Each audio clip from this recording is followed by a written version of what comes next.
нас акцент сайтында сіз көптен түгел татар тілін яқлаган кешеләрне 5-6 карт дип әйттегез.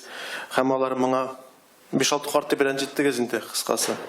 Алар пенсиядә булса да чараларга чыгалар, пикетлар оештыралар. Менә сез пенсиягә чыккач ни эшләргә җыенасыз? Ну вот, как всегда, у вас вопрос, опять-таки, еще раз говорю, не очень-то корректный, но хорошо, я даже на это не корректный. Никакого национального акцента, никакого там анда биш-бабай, никакой выступления не было. Вы внимательно прочитайте, о чем там речь. Речь о том была, о том, что в Татарстане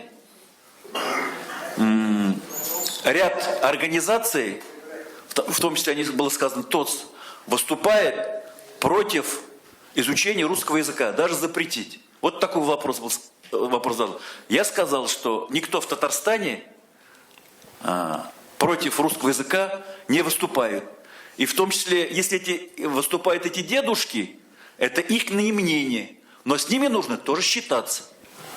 Как обо мне можно говорить, человек, который возглавляет национальную культурную автономию татар, который ориентирует все наши организации на то, что мы сохраняли язык, культуру и традиции, и до пенсии, и после пенсии будем работать на то, чтобы мы сохранили свою культуру, традицию, и особенно за пределами Татарстана.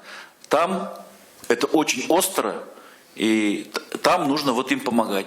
В Татарстане у нас еще есть государство, образовательные организации, школы и так далее, а там это очень непросто, очень тяжело.